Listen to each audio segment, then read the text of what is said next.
Varicose veins కి సరైన చికిత్స కోసం సంప్రదించండి ఎవిస్ హాస్పిటల్. నమస్తే రమగారు. నమస్తే జయ. రమగారు, భీష్ముడికి మహాభారతంలో ఒక ప్రత్యేకమైన స్థానం ఉంది. అసలు ఆయన జననం, తర్వాత ఆయన పూజా విధానం, పుట్టుక, వీటికి సంబంధించి చాలా రకరకాల కథనాలు నేను విన్నాను. అయితే మీ ద్వారా తెలుసుకుందామని. అసలు భీష్ముని యొక్క జననం, ఆ ఇతివృత్తాల గురించి ఏదన్నా చెప్పండి. మహాభారతంలో చిన్న కథలు అంటే మన భీష్ముడు పతాక నాయకుడు. అంటే కథ మొదటి నుంచి చివరి దాకా ఉన్నారు. ప్రతి ఘట్టంలోనూ ఉంటారు, ప్రతి ఘట్టంలోనూ ఉంటారు. అంటే కదా, ఒక కథలో ముందు నుంచి చివరి దాకా ఉండే క్యారెక్టర్స్ కొన్ని ఉంటాయి. అయితే చిన్న కథల రూపంలోనూ చెప్పుకోవచ్చు. మహాభారతం మొత్తం కథ చెప్పిన భీష్ముల వారు ప్రతి చోట మనకు కనపడతారు. శకునిలాగానే. శకునికి ప్రతినాయకుడు పాత్రలో ఉన్నాడు. ఈయన పతాక నాయకుడు అనే చెప్పాలి. ఈయన ఎక్కువగా ఉన్నారు. అయితే భీష్ముడి కథ చెప్పడానికి ముందు భీష్ముడిని ఆయన గురించి చెప్పుకోవాలంటే ఆయన ఒక సిద్ధాంతకర్త, ఒక మహాభక్తుడు. ఇవి రెండు ప్రత్యేకంగా చెప్పాలి. ఎందుకంటే ఇచ్ఛామరణం కలిగిన వ్యక్తులు లోకంలో చాలా తక్కువ మంది ఉంటారు. ఆయన ఎప్పుడు కావాలంటే అప్పుడు మరణించగలిగే వరం కలిగిన వాడు భీష్ముడు. ఎంత అదృష్టవంతుడు! ఆయన అదృష్టం అది. అట్లాంటిది తెచ్చుకున్నాడు ఆయన. అయితే ఇప్పుడు ఈ భీష్ముడి జననం శాపకారణంగా జరిగిందని చెప్తారు. ఆయన మామూలుగా సాధారణంగా భూమిని ఉద్ధరించడానికి పుట్టలేదు, అలా చెప్పబడలేదు మహాభారతంలో. అంటే అలా కనపడుతుంది అనమాట.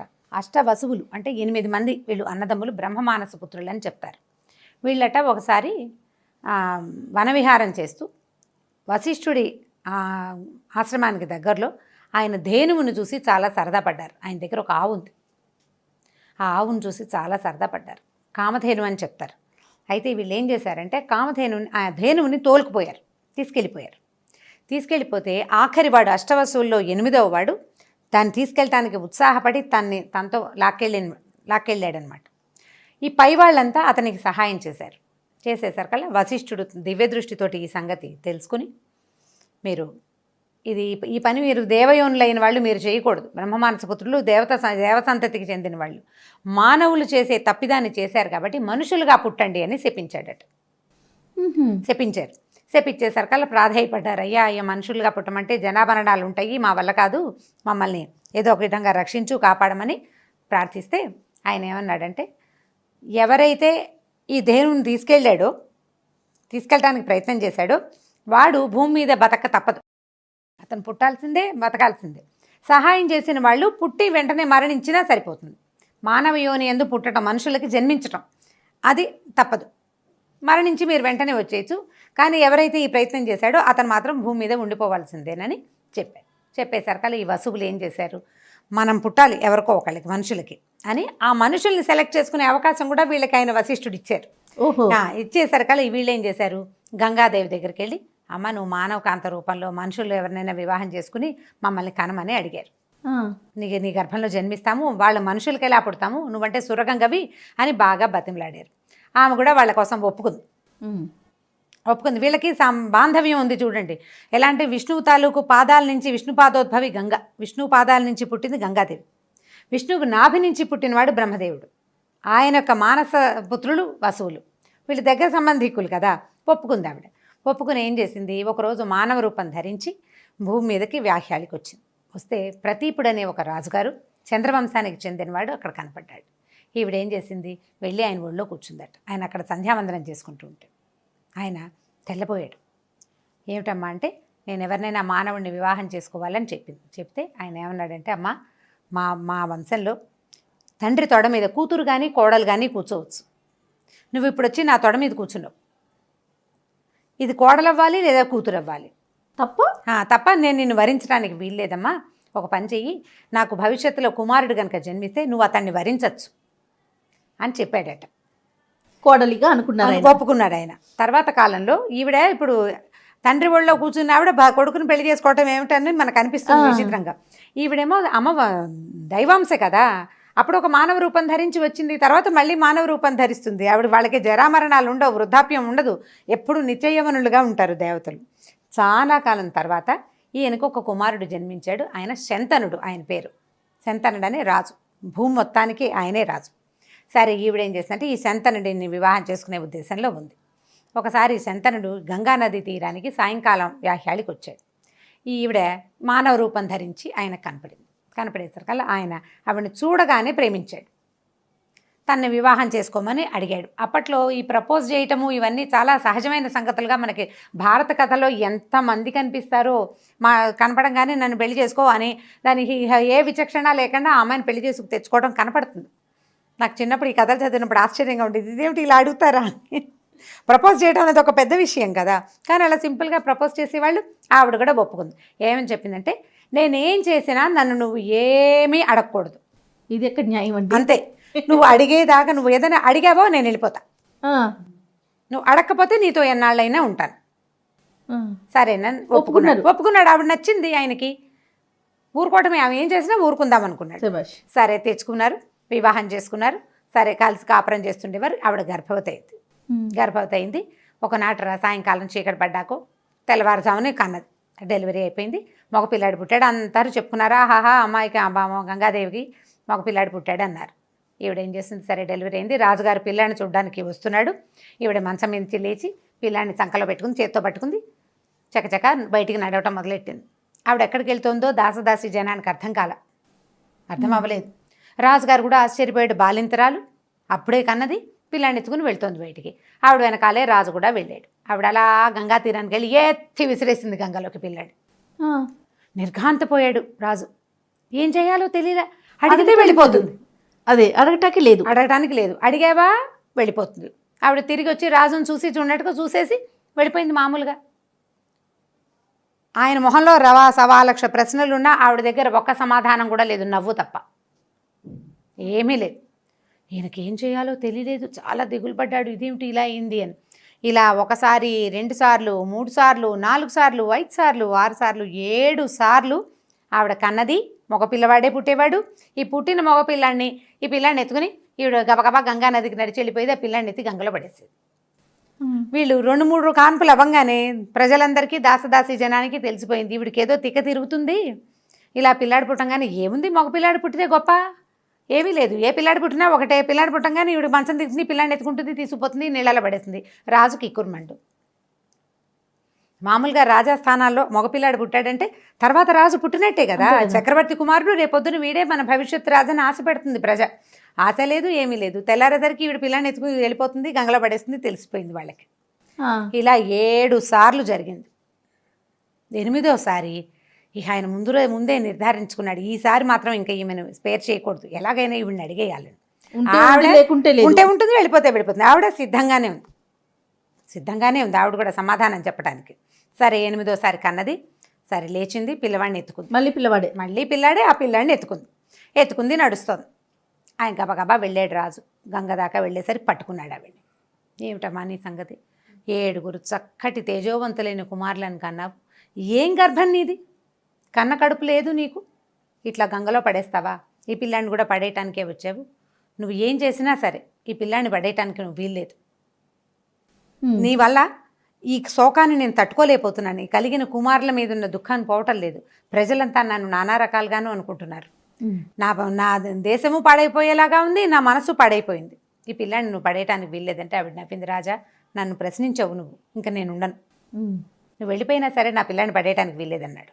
అప్పుడు ఆవిడ చెప్పింది, నేను గంగని, మానవకాంతని కాను, ఈ పిల్లవాడు కొద్దిగా ప్రయోజకుడయ్యాక నీకు తెచ్చప్పచెప్తాను, ఇతను నీతోటే ఉంటాడు అని చెప్పి పిల్లాడిని తనతో తీసుకెళ్ళిపోయింది. కొంతకాలం తర్వాత కొంచెం పెరిగిన పిల్లవాడిని ఆయన చూశాడు. సాయంకాలం పూట అలా దిగులుగా ఉండేవాడు. ఇంకా మళ్ళీ ఆయన వివాహం చేసుకోవాలి, అలాగే ఉండిపోయారు రాజు. ఆవిడ పిల్లడితో సహా వెళ్ళిపోయింది, గంగలో కలిసిపోయింది. ముందు 7 కుమారుల్ని కలిపేసింది, 8వ వాడిని మాత్రం ఎత్తుకుని మామూలుగా ఆవిడ కూడా వెళ్ళిపోయింది అనమాట. కొంతకాలం తర్వాత 14 సంవత్సరాలు 15 సంవత్సరాలు కొంత పిల్లాడు పెద్దవాడు అయ్యాక అని చెప్తారు మరి. అయితే ఒకనాడు సాయంకాలం ధనుర్బాణాలు ప్రాక్టీస్ చేసిన, అంటే విలువిద్యని ప్రాక్టీస్ చేస్తున్నటువంటి కుర్రాడిని ఈయన చూశాడనమాట. చూసేసరికల్లా ఆ కుర్రవాడిలో తన పోలికలు కనపడ్డాయి ఆయనకి. ఒకవేళ వీడు నా కొడుకేమోనని ఆయన కనిపించే లోపల గంగాదేవి కూడా వచ్చి ఆయనకి ఈ కథ చెప్పి, ఇతను నీకోసమే జన్మించాడు, ఈ పిల్లాడిని తీసుకో, దేవవ్రతుడు ఆ అబ్బాయి పేరు, దేవవ్రతుడు అని పెట్టిన పేరు, నువ్వు ఈ పిల్లవాడిని తీసుకోమని పిల్లాడిని ఈయనకు అప్పచెప్పేసి ఆవిడ వెళ్ళిపోయింది. ఈయన తన కొడుకుని ఇంటికి తెచ్చుకున్నాడు, యువరాజుని చేసుకున్నాడు, చక్కగా పిల్లాడితో బాగుండేవాడు. అయితే ఏమైంది, యువరాజు అయిన తర్వాత కొడుక్కి వివాహం కూడా చేసుకోవాలి, మరి తర్వాత రాజు అవ్వాలి కదా అతను. ఇంతలో ఏమైందంటే ఆ కాలంలో ఈయన సత్యవతి అని ఒక అమ్మాయిని ప్రేమించాడు శంతన మహారాజు. ఈ అమ్మాయి ఏంటంటే దాశరాజు అనే ఒక జాలరి వంశానికి చెందిన ఒక ఆయన కూతుర్ని, అమ్మాయి పేరు సత్యవతి, ఆవిడని మత్స్యగంధి అంటారు. ఆవిడ దగ్గరలోకి వస్తే చేపల వాసన వస్తుంది అనమాట. మత్స్యవాసన అంటే మరి చేపల వాసన దుర్గంధం కదా అనుకునే వాళ్ళం చిన్నప్పుడు. ఏమవుతుందో, యోజన గంధి అంటే ఆమె ఎక్కడుంటే అక్కడి నుంచి 1 యోజనం దాకా, 1 మైలున్నర దాకా ఆమె సువాసన వ్యాపిస్తుంది అనమాట. అట్లాంటి వరం ఉన్న ఒక అమ్మాయిని ఈయన ప్రేమించాడు. ప్రేమించి తండ్రిని అడిగాడు, ఈమెను వివాహం చేసుకో. అమ్మాయిని అడిగితే ఆవిడ మా నాన్నని అడగమంది. తండ్రిని అడిగాడు, మీ అమ్మాయిని నాకు ఇచ్చి వివాహం చేయమంటే తప్పకుండా చేస్తాను మహారాజా, మా పిల్లని పెళ్లి చేసుకుంటే దానికి పుట్టే కొడుక్కి నువ్వు రాజ్యం ఇవ్వాలి. ఈ అమ్మాయి జాతకం చిన్నప్పుడే చూపించాం, ఈమెకి చక్రవర్తి అయ్యే సంతానం కలిగే అవకాశం ఉంది. అంటే ఈవిడ పరంపరకి మహారాజా అయ్యే యోగం ఉంది. కాబట్టి మా అమ్మాయికి పుట్టిన సంతానానికే నువ్వు రాచరికం ఇస్తానంటే తప్పకుండా పెళ్లి చేసుకో, నాకు అభ్యంతరం లేదన్నాడు. ఈయన తెల్లబోయాడు. ఆల్రెడీ 18-16 సంవత్సరాల కొడుకున్నాడు ఈయనకి. పుట్టిన కొడుకుంటే ఇప్పుడు రెండో భార్యకి తర్వాత పుట్టబోయే సంతానానికి రాచరికాన్ని ఇస్తానని ఆయన ఎలా ప్రామిస్ చేస్తాడు? దాంతో ఆయన ప్రామిస్ చేయలేక, ఈ మాట ఇవ్వలేక ఆయన ఇంటికి వచ్చేసాడట. వచ్చాడు కానీ ఆయనకి అమ్మాయి మీద మనసుంది, అలా దిగులు పడుతూ ఉండేవాడు. ఈయన ఇంత దిగాలుగా ఉండటం గమనించిన ఈయన కుమారుడు మంత్రుల ద్వారా జరిగింది కనుక్కొని ఆ దాసరాజు దగ్గరికి వెళ్ళి, మీ అమ్మాయిని మా నాన్నకిచ్చి పెళ్లి చేయమని అడిగాడు. అడిగితే ఆయన తన ముందేం షరతు ఉందో ఆ షరతే చెప్పాడు. చెప్తే ఈయన ఏమన్నాడు, దేవవ్రతుడు, నాకేం అభ్యంతరం లేదు, నాకు అసలు రాజ్యం నాకు అక్కర్లేదు రాజ్యం, నా దారిని నేను ఉంటాను. మా నాన్న ఇప్పుడు మీ అమ్మాయికి పుట్టిన సంతానానికే రేపొద్దున రాజు అయ్యే అవకాశం ఉంటుంది, నాకు రాచరికం అక్కర్లేదు, నేను స్వచ్ఛందంగా వదిలిపెట్టేస్తున్నానని చెప్పాడు. చెప్తే దాసరాజు ఏమన్నాడు, బాగానే ఉందయ్యా, నువ్వు వదిలిపెట్టేస్తావు, ఒకవేళ రేపొద్దున నీకు వివాహం అయ్యాక నీ సంతానానికి కనుక రాజ్యం కావాలని అనిపించింది అనుకో, అప్పుడేం చేయాలి? వాళ్ళు వీళ్ళు కొట్టుకోరు, ప్రజలంతా నిన్నే సమర్థిస్తారు. ఎందుకంటే నీ పిల్లలకే ప్రథమ అర్హత ఉంది కాబట్టి. ఇప్పుడు అర్హత లేదు రెండో భార్య సంతానానికి, ప్రధానమైన అర్హత ఉంది పెద్ద భార్య కొడుకే ఉంటుంది. ప్రజలంతా నిన్నే సపోర్ట్ చేస్తారు కదా అనేసరికల్లా ఈయన ఏం చేశాడంటే, పంచభూతాల సాక్షిగా జీవితంలో వివాహం చేసుకోనని ప్రతిజ్ఞ చేశాడు. తండ్రి కోసం భీషణమైన ప్రతిజ్ఞ చేశాడు కాబట్టి ఆయన్ని భీష్ముడు అన్నారు.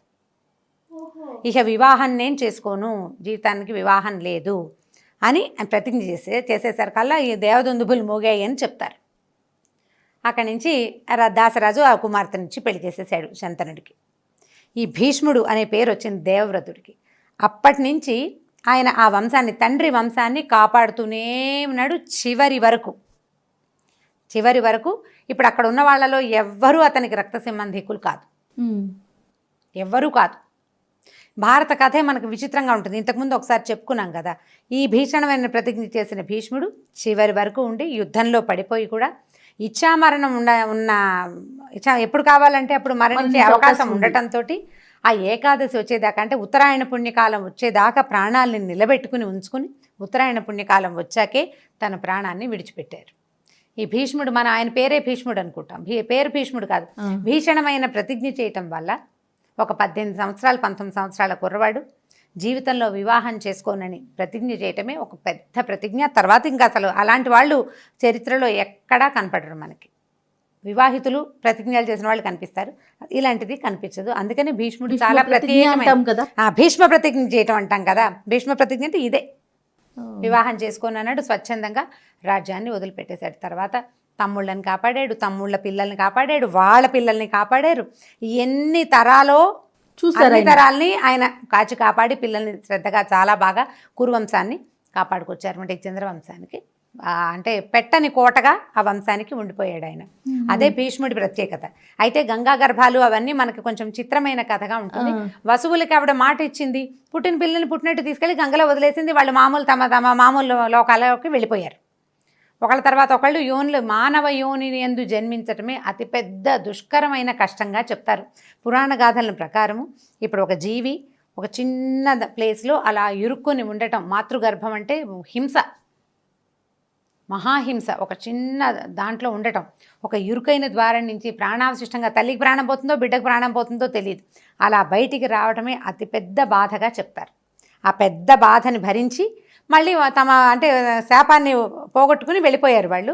కానీ పొరపాటు చేసినటువంటి ఆఖరి వాడైన వసువు ఇలా ఉండిపోయాడనమాట భూమి ఈ మీద సందర్భంగా తల్లి గొప్పతనం మాట్లాడుకోవాలి, అదే మనం కదా. గుర్తించాలి. ఆ, భీష్ములు వారి ప్రతిజ్ఞ, గొప్పతనం ఆయన ఆయన ప్రతిజ్ఞ తెలుసుకోవాలి. అంటే భీష్ముడి గురించి మనం వేర్వేరు క్యారెక్టర్స్ గురించి చెప్పుకుంటాం అనుకోండి. అవునండి. మహాభారతంలో భీష్ముడి క్యారెక్టర్ గురించి చెప్పుకునేటప్పుడు ఈ కథ చెప్పుకోవచ్చు. పిల్లలకి చెప్పడానికి ఇది మంచి చాలా కథే. బాగుంది. ఇప్పుడు కొంత బ్రీఫ్ చేయొచ్చు. నేను మీకు తల్లులకు కాబట్టి బాగా వివరంగా ఇలా చెప్పాను. అవును. కొద్దిగా బ్రీఫ్ చేసి కనుక చెప్తే ఇలా ఈవిడ పిల్లల్ని పడేసింది అది కూడా చెప్పచ్చు, ఏం కాదు. కానీ ఈ మాతృగర్భం లాంటి సంఘటనలు కొంచెం ఆపుకున్న సులువుగా పిల్లలకి చెప్పచ్చు. ఇవి అమరచిత్ర కథల్లో కూడా భీష్మ స్టోరీ కనపడుతుంది. చిన్న ఒక 15 పేజీలు 12 పేజీల కథలు కనిపిస్తాయి. ఇలాగే ఆయన ఎలా పుట్టారు ఏమిటి అనే కథ కనిపిస్తుంది. చాలా బాగుంది రమ్మగారు. నీకు తెలీదా ఇప్పటిదాకా? నేను కొద్దిగా తెలుసు కానీ వివరంగా కొంచెం తెలుసు తెలీదు. కానీ ఇంత వివరంగా తెలియదు. చాలా బాగుంది రమ్మగారు. పిల్లలకి చెప్తానికి కూడా మీరు అన్నట్లుగా బాగుంటుంది. ఇంకొక స్టోరీలో మళ్ళీ కలుద్దామండి. తప్పకుండా. నమస్తే. నమస్తే. ఈ వీడియో కనుక మీకు నచ్చినట్లయితే లైక్ చేయండి, షేర్ చేయండి. మరిన్ని వీడియోస్ కోసం మా ఛానల్ని సబ్స్క్రైబ్ చేసుకోండి.